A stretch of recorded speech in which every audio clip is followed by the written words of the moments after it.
E agora nós vamos entrar no tema que é um tema do momento.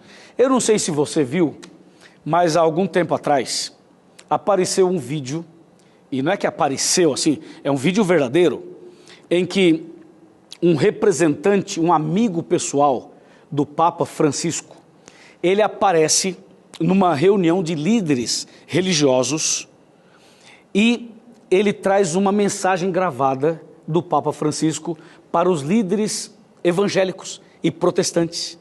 E a mensagem do Papa é tão bem aceita que os líderes aplaudem de pé e o chefe desses pastores, um pastor muito conhecido nos Estados Unidos, ele simplesmente entra em êxtase. Depois da mensagem do Papa Francisco, esse pastor, o líder, começa a falar em línguas, começa a fazer um movimento pentecostal, porque é um grupo de pessoas evangélicas, tanto do ramo tradicional quanto do ramo pentecostal.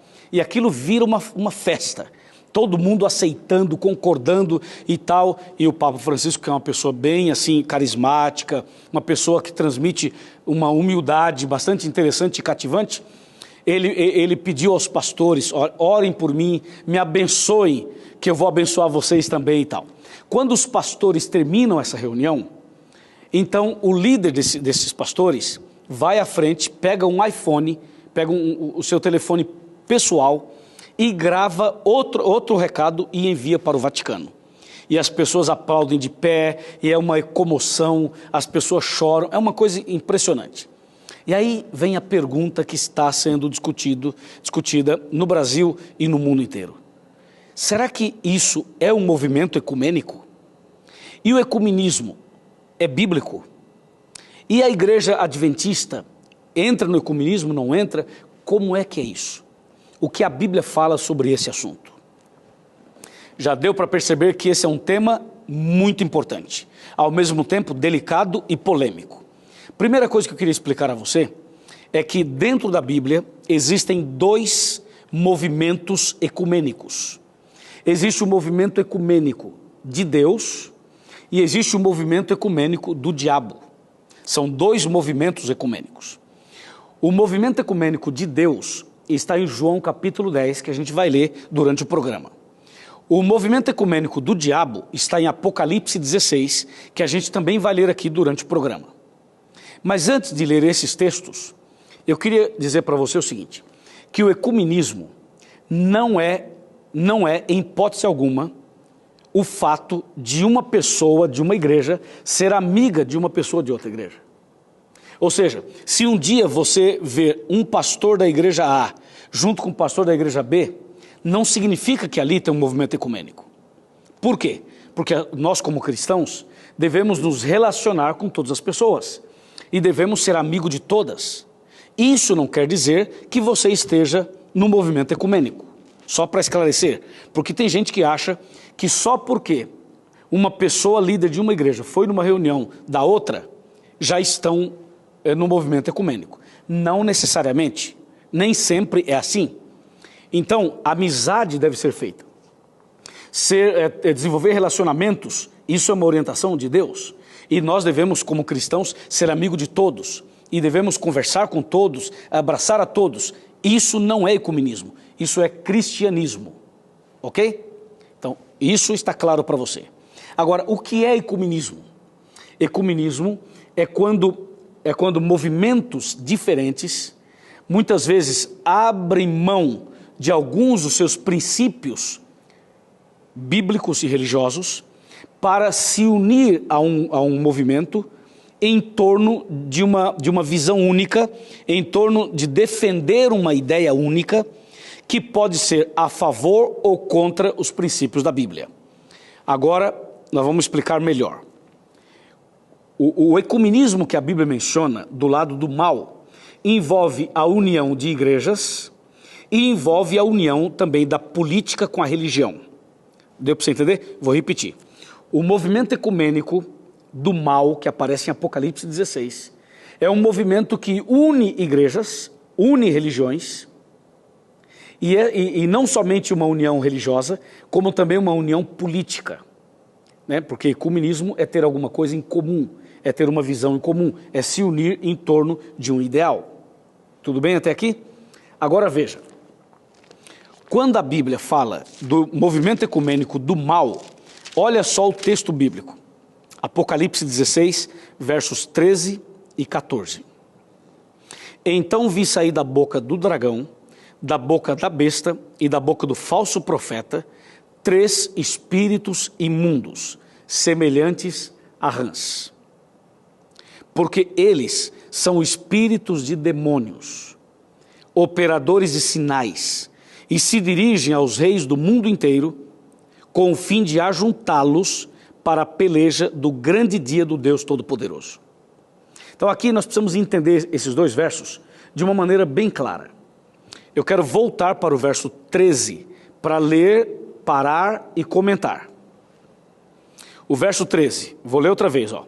Então vi sair da boca do dragão, da boca da besta e da boca do falso profeta, 3 espíritos imundos. Vamos analisar isso. Quando a Bíblia fala dragão, besta e falso profeta, aqui está uma contrafação da Trindade. Entendeu? A Bíblia menciona a Trindade, que é o Pai, o Filho e o Espírito Santo. E aqui está a Trindade do mal, que é o dragão, a besta e o falso profeta. Quando a Bíblia diz, vi sair da boca do dragão, da boca da besta e da boca do falso profeta, 3 espíritos imundos. Veja que o assunto aqui é espiritual. Esses 3 espíritos imundos são 3 movimentos religiosos. Entendeu? Um movimento religioso sai da boca do dragão. Um movimento religioso é uma obra-prima do próprio Satanás. Certo? O outro movimento religioso sai da boca da besta. Ou seja, a besta do Apocalipse dirige um movimento religioso. E o terceiro espírito imundo, ele sai da boca do falso profeta. Ou seja, tem a ver com um outro movimento religioso que se diz profetas de Deus, que se dizem porta-vozes de Deus, mas na verdade são falsos profetas. Então esses 3 espíritos imundos são 3 formas de religiões, são 3 movimentos religiosos. E esses 3 movimentos religiosos, que historicamente estavam separados, a Bíblia diz que eles vão se unir. Esse é o ecumenismo do diabo. Veja o verso 14 agora, o verso 14. Diz assim, porque eles são espíritos e demônios. Ou seja, quem dirige o movimento do dragão são os demônios. Quem dirige o movimento que saiu da besta são os demônios. E quem dirige o movimento religioso, que são os falsos profetas, também são os demônios. Por isso que o verso 14 fala assim, porque eles são espíritos de demônios. Essa é uma afirmação bíblica. E o verso 14 continua dizendo assim, operadores de sinais. Essa expressão, operadores de sinais, está dizendo, eles fazem milagres. Milagres, entre aspas. Porque você sabe que o diabo também faz os seus milagres. Mas tem toda uma artimanha por trás disso. Então entenda, operadores de sinais. O que são esses sinais? São esses milagres, essas coisas que muitas vezes aparecem por aí, que encantam as pessoas. Entendeu? As pessoas são atraídas pelos milagres. Cuidado, hein? Porque nem tudo que reluz é ouro. E nem sempre onde há fumaça, há fogo. Às vezes é só fumaça. Então, o texto bíblico diz que esses 3 espíritos imundos, eles são espíritos de demônios e que operam sinais. Ou seja, a estratégia desses 3 movimentos religiosos aqui, uma das estratégias é fazer milagres, é fazer curas, é fazer coisas sobrenaturais. Por quê? Porque as pessoas são fascinadas pelo sobrenatural. Então, se acontece algo sobrenatural na vida de uma pessoa, essa pessoa não quer saber se a Bíblia apoia, se não apoia, se é da vontade de Deus ou se não é. Simplesmente a pessoa diz o seguinte, eu fui beneficiado com isso, eu fui beneficiada com aquilo, eu fui abençoado por esta ou por aquele milagre. Então a pessoa, ela não está preocupada se aquilo tem base bíblica, se não tem, se aquilo tem aprovação de Deus ou não. Por isso que uma das estratégias do inimigo é fazer os sinais, é fazer as maravilhas, é fazer esse movimento de milagres que atrai e encanta tanta gente. E como tem gente enganada por aí, porque estão simplesmente indo atrás de milagres. E esquecem da Bíblia, esquecem de estudar a Bíblia, esquecem de seguir o certo, fazer o que é certo. E esse é um problema gravíssimo. O texto bíblico continua dizendo, operadores e sinais, e aí continua, e se dirigem aos reis do mundo inteiro. Ou seja, esses três espíritos imundos, da boca do dragão, da boca da besta e da boca do falso profeta, se dirigem aos reis do mundo inteiro. Quando a Bíblia usa a expressão aos reis, está usando uma expressão tipicamente política. Por quê? Porque a expressão reis aqui, na linguagem de hoje, seriam os governantes, seriam os líderes políticos, sejam eles reis, sejam eles parlamentares, sejam eles deputados, sejam eles presidentes. Então diz a Bíblia que uma das estratégias desse ecumenismo aqui, um deles é fazer milagres, o outro é se dirigir aos reis do mundo, ou seja, é ter o apoio político, é mexer com a política, é mexer com as leis do país, é tentar se infiltrar na administração pública para alcançar os seus objetivos. E você sabe como tem pessoas que usam a Bíblia, a religião e a fé como um trampolim político para entrar na vida pública dos reis, como diz aqui. Então, a Bíblia nos chama a atenção ao dizer que ele se dirige aos reis do mundo inteiro. Então aqui está claramente um movimento ecumênico, que mistura religião e política, que mistura igreja e política.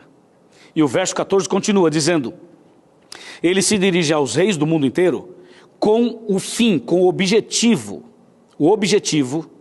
de ajuntá-los para a peleja do dia do Deus Todo-Poderoso. Então, o objetivo desses três espíritos imundos é ajuntar, ou seja, é o ecumenismo, é unir esses movimentos todos, unindo política e religião, fazendo essa unificação. Para quê? Para uma perseguição, para uma batalha, para uma peleja. E o texto bíblico é claro. Então o povo de Deus vai sofrer uma perseguição por causa desse movimento ecumênico. O movimento ecumênico onde se une o movimento que sai da boca do dragão, da boca da besta e da boca do falso profeta, eles já estão unidos. Só que a união ela é feita de uma maneira muito inteligente, por trás dos bastidores. Quando os membros dessas igrejas, desses movimentos, forem perceber, já estarão praticamente unidos. Porque a estratégia envolve leis, envolve alianças, envolve conchavos. Tudo isso está acontecendo atualmente. O problema é que as pessoas estão se unindo em torno de um ideal mais político e, religiosamente falando, água com açúcar, porque, na verdade, essas pessoas não querem estudar a Bíblia. Eles não examinam a Bíblia com seriedade. A Bíblia, para essas pessoas, é mais que um livro assim de história, um pouco de filosofia e tal. Eles não levam a Bíblia tão a sério como deveriam levar.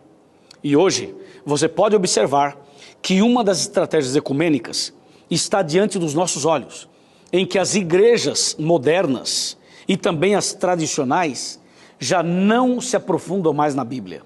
Hoje o foco está mais na música, sabe, naquele negócio de você entrar num clima espiritual, de você falar, ai que lindo, ai glória a Deus, ai aleluia e tal. E as pessoas vão nesse ritmo e elas esquecem da Bíblia. E simplesmente elas se deixam levar pelo que o pastor fala, pelo que o sacerdote fala, pelo que o papa fala, pelo que o líder espiritualista fala. E a pessoa não lê a Bíblia, não segue a Bíblia seriamente como deveria seguir. Então, eu chamo a sua atenção para a Bíblia, para a palavra de Deus, e não para o que as pessoas andam falando ou pensando ou estruturando por aí. Ficou claro para você? O ecumenismo do mal está unindo religiões e igrejas contra princípios seríssimos da Bíblia. Princípios seríssimos da Bíblia. Eu vou mencionar no próximo bloco alguns desses princípios seríssimos que esses três movimentos de Apocalipse 16 simplesmente ignoram porque eles têm um outro objetivo, um outro foco. Então, por favor, fique atento, chame mais pessoas, porque no segundo bloco nós queremos apresentar alguns desses pontos em que esse movimento ecumênico se baseia para criar uma força, um poder, a fim de perseguir os fiéis servos de Deus. Tá bem? Fazemos um intervalo agora, depois eu volto com você. Um abraço e até lá.